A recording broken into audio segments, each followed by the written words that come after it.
11, 12, 13, 14, 15, 16. Why are we pretending that we, sync anything up? I don't know. It's all just one take. It is one take. It becomes very obvious that it's one take very quickly. Right, let's go.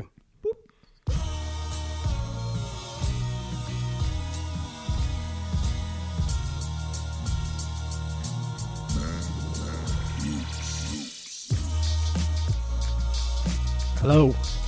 Yo. We're back. Back at it again. More importantly, we're back in the correct room. To be recording in. After it's undergone some refurbishment. And it's pretty damn good. Hang on, let me just dazzle George with my new lights. Oh my god, I'm so excited. You haven't shown me yet. Yeah. It's pretty cool. Your colour changing lights. Yeah. Well, it's one of those things that's... mood. Oh god, he went to red. Oh my god. Oh, blue. Blue for me. Green. Oh. Yellow. Oh, white. Crikey, that's bright. Just run a dentist. Turn it into a dentist. You can run a clinically white light. Wow. Yeah, I think we'll go about there.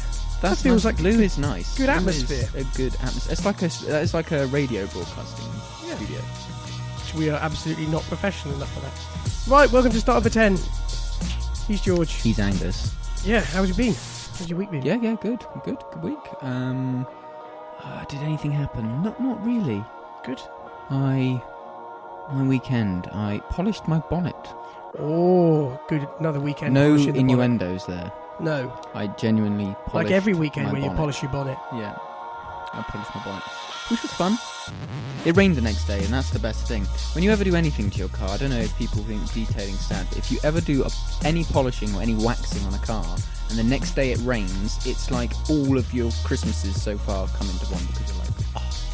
Because you get to watch all those water, the beads. You get to watch it bead up. Alright, that sounds sad. Move it on. What about you? How's your week? How's your weekend? Do you think actually exciting? I'm seething with rage, and I'm going to leave it there. I am extremely angry. Yeah. I'm very angry at the world. That's okay. Hopefully today will be some light relief. Yeah. Oh, I'm just unbelievably angry. That's all. Nothing important. But apart from that, no, I'm fine. I'm happy. Yeah. I'm happy, but I'm exceedingly angry about one thing. About one particular situation. Right. Onwards. Onwards and upwards. Once more unto the breach. Yes. This week. This week is this good. Week. It's a hell of a week for beer. Oh, this week. It's a hell of a week. This week. On Start of a 10. We are drinking Duvel. Duvel, the Belgian classic giant mega beer. So, Duvel is, as I said, it's Belgian. George asked me earlier, he was going to drive round to mine. And I was like, Duvel's 9%. Only because of the rain, can I just point out, I never drive. In the year almost we've done this, I think I've driven here twice. Yeah, I was going to drive and I was like, Duvel's 9%. He's like, I'm not driving. Yeah, not driving. Doesn't help that we've got 2 litres of it each to get through. So it's a Belgian golden ale, or Beer Blonde Belge, which is my terrible Belgian accent. So I looked it up very quickly. It is 8.5%. Yeah, it's very strong. Which I didn't look up. It's on the bottle. It is a Belgian beer, and the name comes from a local dialect for devil. Oh, so it's the Belgian devil beer. In Dutch, the word for devil is duvel. Oh, why is it Dutch then? Duvel. Oh, it's because they all speak a very similar language around there. Flemish. It's all of Flemish, yeah. So Duvel is Brabantian, Ghent and Antwerp dialect for devil. So it must just be local dialect. So over there they call it devil beer. So you go to the barman. It's like in this country. You go up to the barman and he'd be like, "Oh, what can I get you?" And you'd be like, "Devil beer. Give me a devil beer." Wait, what was it? There was So that is what's going on today. My friend Emily had been away to America this week and she'd ordered this cocktail that had the most ridiculous name. But it wasn't even a cocktail, it was just a drink at a bar. I'll see if I can quickly find it. Okay, while you're doing that, I'll talk about crisps. So crisps this week are Tyrrells. Tyrrells with a furrow. Tyrrells furrows. Or crinkle cut to you and me.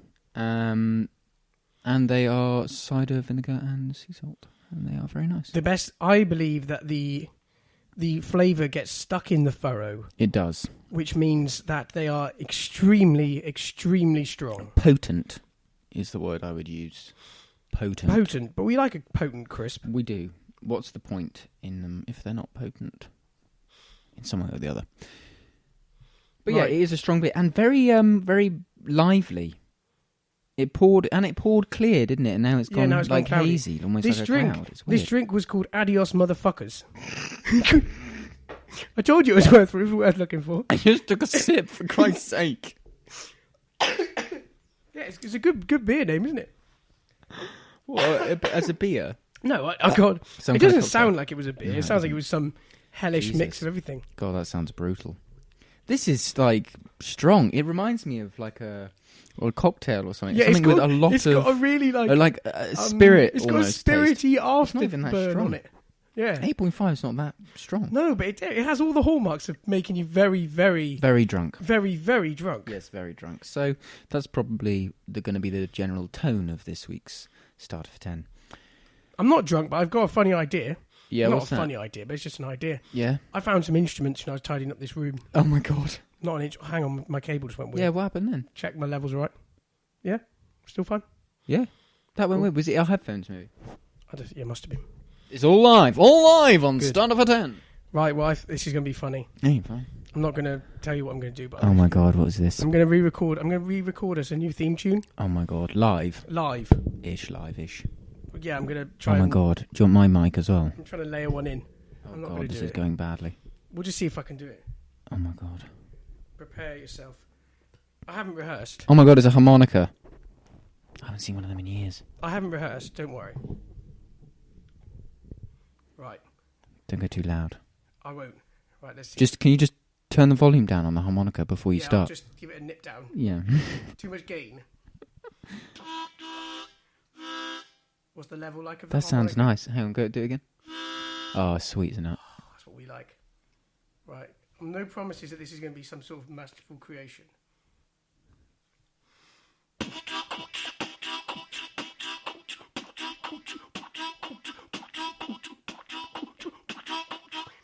Well, I've nearly run out of air. Wow, this is a good start.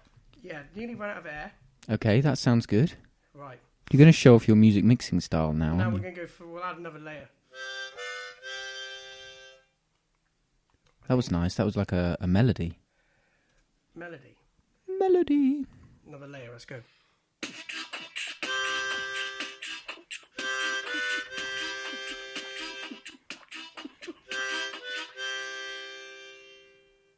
Oh, Yeah. oh, melody. Feeling the vibe. Oh, this is exciting. You're feeling the vibe. Like I love that you've just grabbed a harmonica and have started making music. Christ, it's like Calvin Harris. I reckon we got. I've What got is this? The next instrument. Oh my god. This is where it really becomes. What are they called? Is that a kazoo? No, it's No. like a penny whistle, but But with a slider. slide. What's a kazoo then? I swear that's a kazoo. No, because it was like the paper thing goes. Oh right. Oh god. I do not know my playground instruments. This sounds real Calvin Harris. So this is where. It That really, does sound. oh no, we need like it needs a jingle, some words. Okay. What words? Let's just listen back a second.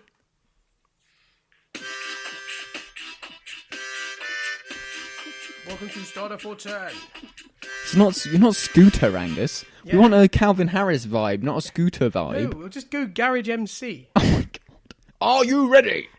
Bring it up to all my ravers. Right. Start for 10 on Tuesday. Is it Tuesday? Bigging up all my ravers. Starter for 10. Starter for 10. Big it up. Big it up all the ravers. Yeah. And then you probably need some like echo or something. On it. Oh, this is amazing. Oh, I'm just waiting for this whistle. Hang on a second. We need the whistle's got to go in last. You need to be careful with the whistle though, because it could be too harsh. That is literally dreamy. god! Right. And do you think the whistle's going to be too much? No, I don't. Try it first. Don't record it yet. That's too comedic. That sounds like you just said a joke.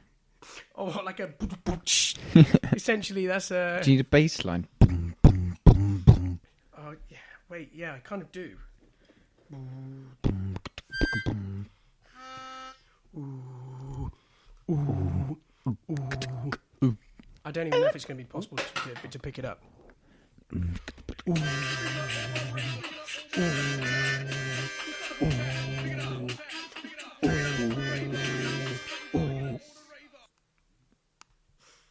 I don't know if that baseline Wow. worked. I don't know. Let's try it. See what happens. Time to just add Right, the add the whistle. Oh my god, it could go terribly wrong. This is where it builds to the real crescendo. Could always delete that bit and start again. That's the beauty of this.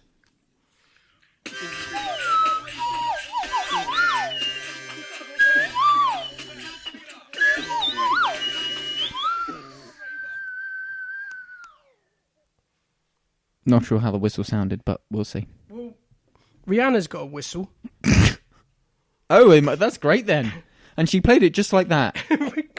Rihanna's got, You remember that famous Rihanna song, the one with the crap whistle in it? Rihanna's got a whistle on all her tracks.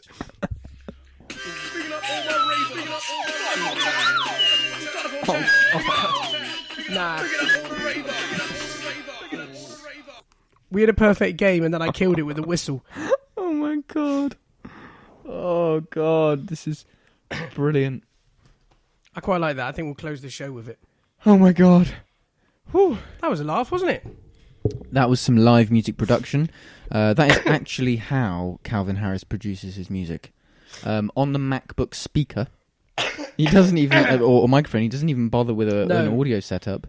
He has a less technical audio setup than we do for ours. To be fair, I did see a video this week on Calvin Harris's Twitter of him making a track. And it sounded just like that. Well, it sounded inferior, but the way he built a track was really cool. It was very similar to the way I just did that. He probably had the proper equipment, though.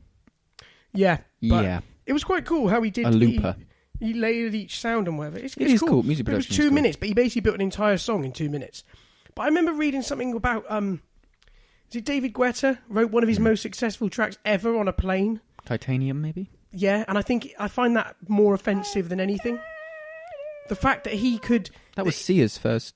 Yeah, it was the first thing vocal. she featured on it. Mm. I find Not it written, because she wrote tons before that, but vocal.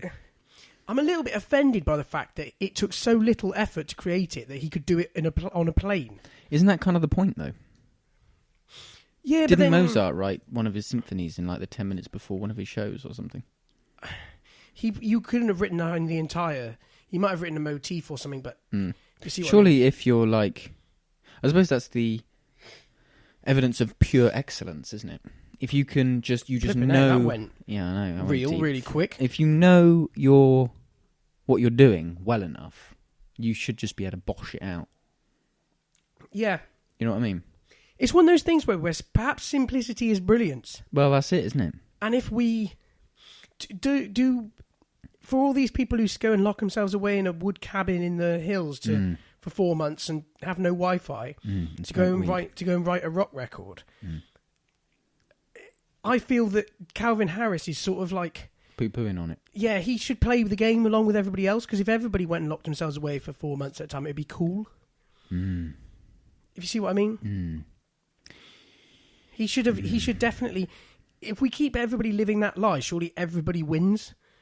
Well, because he gets 4 months off. Because all these people... He writes them all in 10 minutes. A few selected people get to go to a cabin for 4 months with no Wi-Fi, and they can just fob us off that they're doing something. They probably are. Exactly. I wonder though, because even if he did it in 2 minutes, he would probably then spend 3 months perfecting it, I imagine. Oh, yeah, for sure. This wasn't the finished article. Yeah. This thing. Still. Yeah, I just thought it was super interesting. Yeah, it is interesting. All right, well, we're 15 minutes in, so what's our start for then? Yeah, sorry, I kind of rabbit holed you here. I got a news story about government of India clarifying that it is not going to brew beer in space. Right, and there was some intention to brew presumably, beer in space? But I just saw the headline, it caught my eye. I haven't even read it yet. We'll see where we go with this one. Yeah. We probably don't need to learn about that bit at the start. Basically, there was a session in Parliament where Sisa Kumar Adikira, an MP for the Trinamool Congress... Impressive. Can we just commend you on that? I've had curry for dinner, so I'm warmed up on Indian names. You're pretty much in India. I'm involved in the culture right now. Sisir Kumar Adhikari, an MP for Trinamool Congress, decided to inquire about the apartment plans of India's government to brew beer in space. He went on to ask about the details of the topic, if Indian spacecraft was planned to brew beer on the moon, inquiring about research plan and the viability of yeast test. It is understandable for MPs to get such unusual stories seeking to demand a justification on spending taxpayers' money, but what is amusing is the Minister of the State in PMO, Janatara Singh, clarified the point of discussion in the Parliament. There are no plans to brew beer on the moon or in any spacecraft made by the Indian Space Research Organisation. A private team, however, Team Indus, is taking part in the Google Lunar X Prize competition. The private team is funded by Axiom Research Labs. That team are brewing beer on the moon. This is getting a bit... So basically, they want to go up there to observe how yeast survives in space under moon's gravity conditions. Well, that's quite interesting, though. I can see why they'd want to research that. I get that, but not the brew beer bit. How do we get moon beer? Is my I imagine it would be very expensive. My first line of inquiry is how we get our hands on moon beer. There's a really interesting part here about another important thing to know, as reported by India.com, is that all activities on the moon, other celestial bodies, are governed by UN treaties on outer space, the Outer Space Treaty of 1967 and the Moon Agreement of 1979. So I love there are agreements for these things. At some point, somebody has had to sit down and like flesh out an agreement on the moon. Well, this is the thing, isn't it? Who owns the moon? Well, nobody does. Who owns the moon? The UN. It falls. Do you reckon we're going to get? Do you reckon one day in the future there's going to be moon wars? No. Where because there's nothing worth. The superpowers fight over the moon. What? Just as like a body of land? Yeah. Well, I mean, people always fight over land, don't they? For no apparent reason. Yeah, but they only fight over if it's got something we want on the land. Well, it is 300,000 miles away from Earth? I was 450. Something like that? Yeah, so flipping long way. So that's quite a good hop, skip and a jump if you want to go out into outer space. You could build like a little moon base and fire rockets off from there. Especially in lower gravity as well. It'd probably be easier to pull away, wouldn't it? There you go. Friggin' that's why people would want it, because it's a little jump spot for the rest of space. Now you're talking. See, I'm on it, mate. I know what I'm talking about. I'm going to go and buy myself some shares on the moon. What, buy 1 square foot of land? But who am I going to buy them from? You can become Lord Lunar. A Lunar Lord. Lord Looney, more like. You'd be Looney Lunar Lord George. Looney Lunar Lord George. Brilliant. But, yeah. That's an interesting point you said about taking off from space. Yeah, I hate space. I've covered this away. Before. I hate space and I hate space travel, and I find the whole point of it a bit dull. I find it pointless. I think it's a waste of our time. But, however, because the other day, remember when NASA suddenly announced that they've kind of found... Yeah, not that far away. Well, in space terms, it was still ridiculously long way away. 4,000 light years or something? Yeah, so it was... something like that? Double time the amount of... I don't remember what it was. So, for scale, the explanation of that. So, currently, post-Jesus, it's been 2,000 years. So, we'd need double the amount of time since post-Jesus... Travelling at the speed of light. Travelling at the speed of light to was get it 4,000 light years? Yeah. I'm going to have to fact check, otherwise that's bad advice. But anyway, the scales of these places, that's just for how stupid it is. Sorry, I'm Googling. But anyway, if you're firing something off the moon, which is in reduced gravity, it obviously doesn't take as much energy to get it up to 40 speed. light years away. 40. Oh, it's only 40. See, that's plausible. Oh, that changes everything. And was it Hawkins or someone? Somebody recently said that they do think it's possible for us to travel at the speed of light with technology in the next 100 years. Yeah, but we can't. Yeah, but at the moment we can only travel about 4 or 5 times the speed of sound, isn't it? Yeah. And how short is that? Pretty... What's the difference between the speed of light and the speed of sound? A big difference. Yeah, in a figure. A big difference. Yeah, it's monstrous. Yeah. So we're so far off this. So anyway, I reckon my estimation of 4,000 years post Jesus is probably about close. By the time we'd actually make we'd be able to get there. Yeah, you're right. So we're never going to get there. So essentially, it's not going to bother me. So therefore, I'm a bit. It is true. It is true. But we didn't touch that on Starter for 10. And it's probably there was probably news stories out there that could have been right up our street. Yeah. But that's true, yeah. If you fire something off the moon, say for instance, from a big old spring. Yes, a big spring. A big spring, okay, so like a big catapult. Uh-huh. It doesn't so some sort of stored energy device. Yep. I mean, basically. Because of the lack of atmospheres and gravities, it wouldn't slow down, would it? No, it would stay constant. Yeah. So the speed stays constant. Although I think there's a very slight degree of slowing downness. So if a rocket is going through somewhere with no atmosphere, how does thrust work? Well, this is what I've always wondered. Because there's nothing for it to push This off. has always been my big question, and that is the question I'd ask an expert, because if there's no atmosphere, how can if something it's travelling move through a in vacuum, space? it's not got Exactly. anything to comparatively push through. That's the question.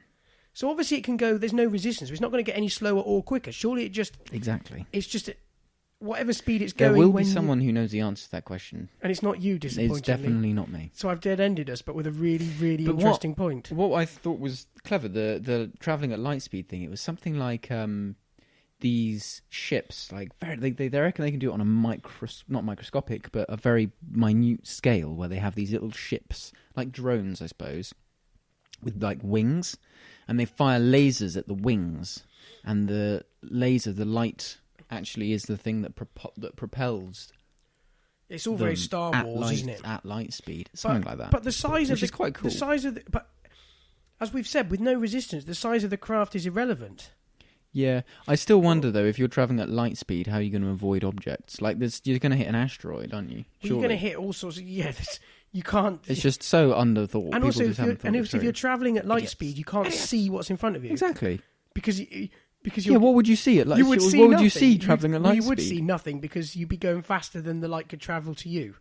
Yeah, but maybe you would be travelling ahead of the light, so you'd see. So you just hit it before you could see it.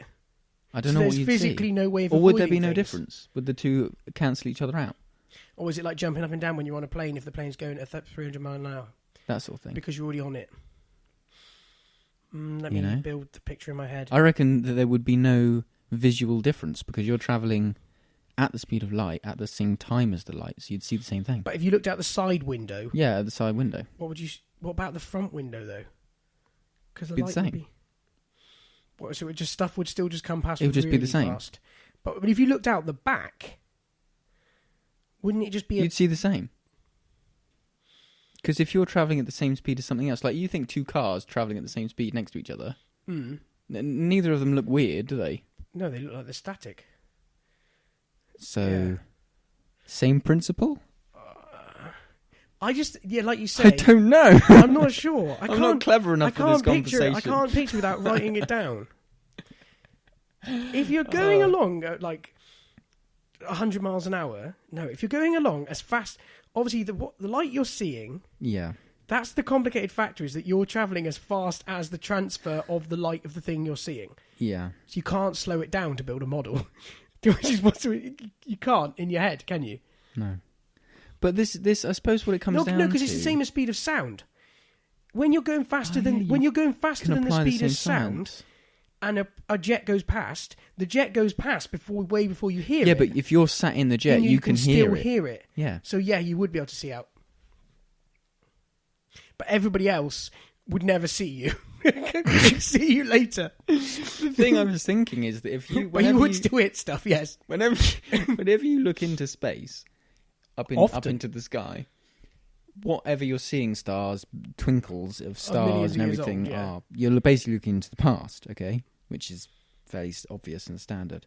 But if that's the case, and you're travelling towards that object at the same speed that the light's travelling towards you, what's the effect? What you'd be seeing? Well, no, it Would would be aging in double time. Well, that's what I'm thinking. Or what would it be aging in 4 times the time? It'd be 2 squared. times the time, wouldn't it? Because it's the same with cars. If you have 2 cars travelling towards each other at 100 mile an hour, The impact speed's 200. the impact speed is 200. So it would be double. So would it be the same principle? Yeah, so it would age at double speed. No, it wouldn't age. It would. Well, you get there twice as quick. The impact Would would it be, age? No, it wouldn't be aging twice as quick. It would be. It would. Yeah, it would age. It would be No, aging. it wouldn't age because you're No, the image you're seeing, right? Yeah, the image you're. So you're looking at a planet that is day 50 old. But it would, trust me. Now I've got this one. Okay. It would be aging. Okay, I'm listening. But if you're looking at a planet that's 50 years old, Yeah. and you've travelled, and it's sending its light in, and you're going towards it. Yeah. So if you're stood on Earth, it's in 50 1 years year old. there, Yeah. but 1 light year of its time, and you're also going 1 light year quicker, you'd be twice. So when you meet after you've both travelled 1 light year, what the image when you look out the front of the massive spaceship we've got here would be twice as far You're right. along. I got it because you're an extra year because you've travelled a year further ahead. Yeah. You're seeing it a year earlier than you would have at Earth. So essentially, but because the light's travelling at the speed anyway, there would be the extra year. So if you were watching Yes! if you were watching through your Stephen windscreen, Hawking, your heart out. if you were watching through a windscreen constant and the planet you were travelling towards was a giant clock, it would be going round twice as fast. Yeah. Or, well, ish. Because Yeah. but this is when we get to the big age-old issue of light Time. speed not being a speed, but being a length of time, isn't it? And time and speed are very different, obviously. Yes, because speed requires a distance. Oh, for God's This is quite complicated physics here. sake. All because of these bloody Indians making beer on the moon. God dang it. Whew, wow. I had a dream last night, right? That Yeah. I, for no reason at all, that I can see that. You know, sometimes you watch a film or see something in the day and then you have a dream that's relevant to it. Yes. I had a dream that I was back in a maths class. I strolled back in to my maths class. Which teacher? Mr. Marchant, the same dude, was there, Yeah. sat at the front. All my class were there. The table layout was different, but as soon as I walked up to where I was going to sit down, the paper on the table was mine, and it was an A-level maths paper, and I sat down and could do nothing. And that was it. That's all I remember. I sat down, he looked at me like I hadn't been there for the entire... Like I just rocked up to this class. Everybody else was talking amongst themselves. I went over and could do literally nothing. It was horrible. That's a weird dream. Isn't it really odd? Really, really weird one? That's a weird dream. Yeah. And also, let's face it, I haven't been in school for like... 5, 6 years. Yeah, like... well, I haven't been in a A-level was maths 5 class years for ago. like... haven't been in a maths class for like 6 years. Where did that come from? Weird. Wow, you just want to do maths. You should get your maths book out. Get a calculator. What, a book with squared paper in it? Yeah, books with squared paper. I have so many of those at home. Yeah, that are actually, empty. when I've cleared out this room, and I've... Basically, in this room, it used to have a big cupboard in it. And it's a big cupboard that's existed throughout my whole childhood, which means that little tidbits have been kept in here hidden from away. my entire childhood. Yeah. So when you really dug into the depths of it and cleared it out and it's all gone, we found some absolute gems, Yeah. some weird stuff. Like the whistle. Like the whistle. I found some stuff a couple of weeks ago from schooling, and it was great reading the teachers' comments on my work. Oh, I didn't bother to do that. Oh, it was brilliant. And it's like, well, a lot of mine was like, could do better. 6 out of 10. Better luck next time. I expected more from you. I'm not angry, I'm just disappointed. Oh, which is great. And some very good. And smiley faces. I always appreciated smiley faces as a student. My friend Andy's a school teacher now, a primary school teacher. And he was talking about marking or whatever, and I think it's become far too democratic in the way he has to mark a book now. He has to mark something. A kid gives him a piece of work or whatever. Sorry, I have to say a child. Child gives him a piece of work. He marks it or comments on it or whatever. Then they get it back. They get to read the comment. Then they get a right to respond. Then it goes back A again. right to respond A right to comments. To comment. Yeah, it goes through this like weird Wow. three-way transaction. That is what is wrong with the world with kids. They've always given a chance to give their 2 cents. What we need is good, strong discipline. It's yes, it's no's, it's red crosses, it's green ticks in margins. I don't want bloody chance for comment.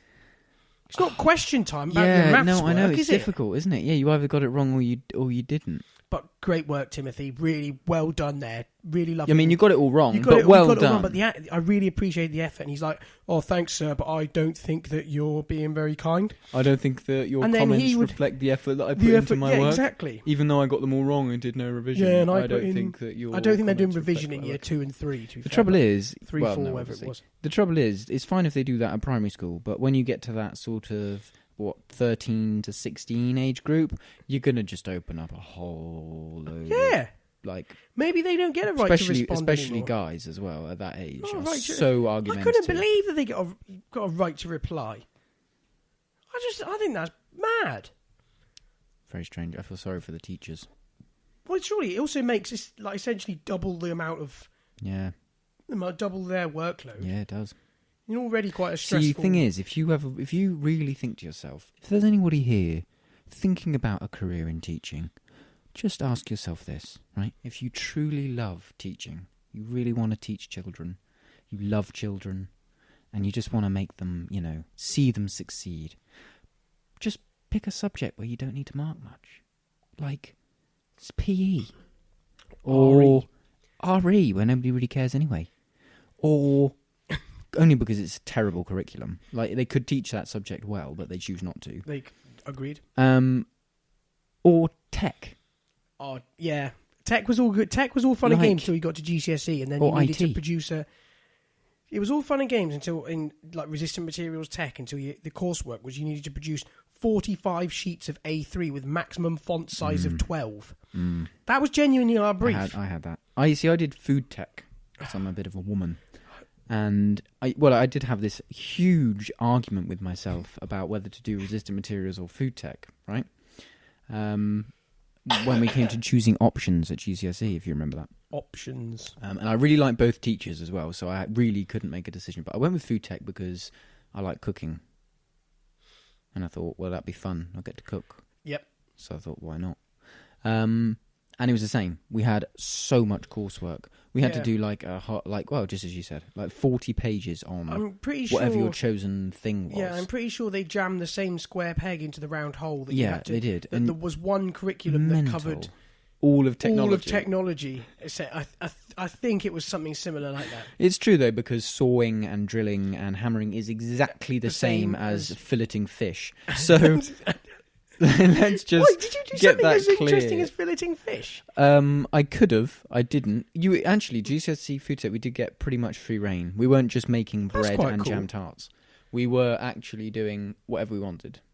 Oh, in tech it was pretty good. You got fairly free reign of what you wanted to do, and you could interpret the thing quite loosely. I made a pinball machine. That's quite for cool. my cool final project. That's quite cool. That was quite cool. But obviously, that uses like wood, a bit of like metal stuff, and then a bit of plastic stuff as well. Like. Yeah, and I used a marble. Or a marble. That's probably easy. Jim made a balance bike. You know, like one of those kiddies' wooden balance bikes you see nowadays that become like you basically give to a 3-year-old before they start learning to ride a real bike. No, I don't know what you mean. Well, it's like a bike but with no pedals. So you scoot along, you see little kiddies on them. Come on, take yourself to the seafront. Oh, sorry, I know what you mean. Yeah, sorry, yeah. Yeah, Jim made one of those. It was well good. So you had pretty free reign of what you wanted to do. I don't remember what I did with food. My coursework was canapes, which was a terrible choice. Why do you do that? You had to make because I'm a tit. Because I'm an idiot. Sure, you had to make a huge quantity. I did not know how to play. Food. I did not know how to play the game back then, Angus. I should have chosen something like bread or something that was easy and that was repeatable. But no, I chose canapes because I thought that they would be fun. And that I could do loads of really cool stuff. But no, it was just terrible. Because they're inherently complicated. They're small, complicated, tiny, and large quantities. And you just can't do that kind of stuff in a food tech lesson. But I got an A, so... That's so funny. And the final exam, I actually remember, was... unless that was the mock. But the topic was eggs. That was the topic, because you got given the topic for the exam before the exam. Oh, because obviously it would be a bit unfair if they announced the exam and then it was like MasterChef. Expected you to know everything about it. Where they unveiled the ingredients on the table. MasterChef. The MasterChef invention challenge. No, it was written. Can you imagine that? In food tech, that would be brilliant. You just see so many 16-year-olds just have no idea what they're doing. And Greg thinking... Greg Turode. No, John Turode and Greg Wallace. And Greg Wallace come out there and say, "This is the invention challenge." GCSE food tech. Oh, I would have loved for that to happen. That would have been brilliant. Absolutely brilliant. But then that wouldn't be food tech. That would teach catering. Kids. That would teach people really learn the basics of flavour. And food tech. Yeah, food tech was more than that. It was more about food. We had a lot of food safety. Yeah, it was making sure you didn't put a knife down the. Well, the knives were always blunt. Yeah, make sure you didn't put a blunt knife down inside the toaster. Yeah, that was actually covered in part of the... I'm sure it probably was. I saw a news story this week about a bloke who was actually killed charging his iPhone in the bath, would you believe? And he was acting... What was he using? Was he trying to use hydroelectric generation to charge his iPhone? No, what he did... He had one of those little wave things to try and generate electricity. No, That's a stupid idea. Just to clarify, don't attempt that at home. It will go wrong. What he had was an extension lead into the bathroom with then his iPhone charger plugged in, and he had his phone balanced on his chest. Oh my God! Why? And when his phone watching a film made contact with the water, it obviously lit him up like the 4th of July. And when he was found later, he was dead. But I'm surprised it had that much of an effect. That's why I have any. It must have been the extension that went into the water to give him 240 because phone charger is only 5 volts. Yeah, 5 volts, 1 amp. It's a downscale. Or max 2 amps. Yeah, it's a downscale. That's not going to kill you. You wouldn't even feel it. It would just like. Well, you could lick a 9-volt battery and not die. So yeah, if you lean on, you've probably done it. But if you're like asleep in bed and you lean on your iPhone charger on the back of your shoulder, it kind of like tickles a little bit. Yeah, kind of if burns you had a metal case phone, it would. It goes a bit light, but it tingles. I mean, it's not going to kill you. Yeah. So presumably, he must have had something weird up with his electrics that lit him up good and proper. He must have, unless he shorted it and it blew the. I don't know. Maybe he had a cheap. I don't know. But anyway, he died. Did he? Yeah, he did die. But I think they did actually say that it was be less likely to happen with a legit charger. So maybe he was using and it wasn't correctly third party, and it was cheap from China. He was using a Chinese charger, and he should have known better, really. And it shorted and went bang. And let's face it, if he'd been using a real charger, he wouldn't have. If he'd been using a real charger, he wouldn't have electrocuted and melted himself. No, see, this is one of those things why you should always buy really expensive things because you don't do stupid things with them, like put them in the bath.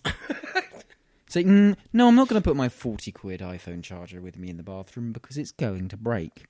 Because it's 40 quid. So I like this. So that's why you always buy expensive things. And then you have really lovely things all your life. You always have really lovely things and you never break them. Because you're more inclined to look after them properly. That's right, because they cost you more. What an interesting philosophy. And you don't, and often, not always, definitely, but often you won't have to buy the same thing again because it'll last longer. What's the triangle? Cheap, strong, and fast. Choose 2. You can't have. You can buy something cheap and fast, but it'll be weak. Strong. Ooh, I like that. Strong and fast, but it's going to be really expensive. Oh, I like that. That's good. You can like corner one off. Oh, that's good. I like that. But you can't. So obviously, you can't have. Well, there you go. There's our consumer advice for the week. Just go ahead. Just wait another few months, save up a little bit more, and buy the expensive one. You'll look after it more, and it'll last longer. Yeah, the iPhone 7's like waterproof though, so maybe it wasn't one of them either. That's why you should have bought the new iPhone. Yeah, there you go. You should have saved up and bought a new iPhone. We're not like endorsing buying iPhones, and we're not endorsing using things in baths. I was actually. That was going to be my next line. Did you read that story while you were in the bath? I did. Charging you wouldn't believe it. Yes, I did. Phone charger. Yes, because I like to live life on the edge like that. Oh dear. Jesus Christ. Right. Oh my God, it's going to be the special outro. I forgot about that. Bigging up all my ravers. Bigging up all my ravers. Got a 410. Big it up. Big it up. Big it up all the ravers. Big it up all the ravers. Big it up all the ravers. I'm glad I dropped the whistle. That was just beautiful. That concludes the personal messages. We continue with music. Yo, yes, right. That was an episode of Start for 10. Yeah, it was. Bit weird. It's always weird. That was really weird. That was quite weird. I think it's the devil beer. Yeah, I think it is too. I haven't even had the whole amount of it, and I'm feeling a bit loony. I went weird after about 2 sips. It's the bloody devil beer. It's quite gassy as well. Right, yeah, it was super lively as we poured it. Yeah. Right, we started... we started with your musical... We started with a brief musical interlude where we built a song. Yeah. Then we went on to that news story about the Indians not brewing beer in space. But somebody else is. But it's not the Indian government. India. And then... moons. Oh, then we talked about space. Lightspeed. We got very confused about Lightspeed. That potentially might have been borderline unlistenable. Probably. Just skip that bit. But they're Oh yeah. already here. Because unless they go in the speed of light towards us. Oh my God! Towards the recording. And then they're they're hearing and then the they're end before looking the back, beginning. and then they've heard it backwards. And they're hearing the end before the beginning It's because they're backwards further double ahead. speed, yeah. Of course, yeah, obviously, And they're back before it was recorded. obviously. I know, it's very confusing like No, that, but it's isn't it? obvious. I mean, that's just Yeah, obvious. we don't need to spell that out to you.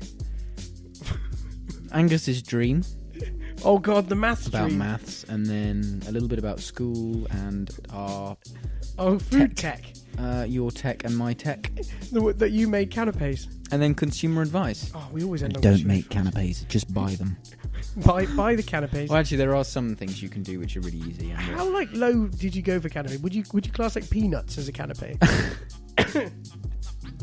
Here we have a bowl of peanuts. I think canapes need more than one ingredient to be a canapé. Salt. Okay, 3 ingredients. Right. Then you just rustled up a batch of dry roast powder. Right. You up to any much this week? Keep it Yeah, brief. I am. I'm going to work. Oh, classic. Yep. You? Not much. Just chasing. Good. I won't be as angry next week. I will not. I promise I won't be as angry. Good. Right. Check in with us again. Start of a 10 on pod Twitter. on Twitter. And again, it's been another week and no one tweeted us. Tweet us. For No. Christ's sake. Somebody said that they were listening. Who I'd never the hell thought would be listening. What, someone message you? Yeah. Oh, cool. Shout out to them. Shout out to them. Boom. Right. Message be us, back tweet us. next See you time. next week. Bye. Bye. Bloody hell, we spoilt the aura. People thought we were actually organised. but Love it's the just- end. That end is always so satisfying, and you ruined it. That concludes the personal I'm going to go messages. back and... Going to rewind. Thanks, guys. All right, see you later, guys. Cheers, guys. Thanks, and we will see you next week. Yeah, we'll catch you next time. Cheers. Bye. Bye.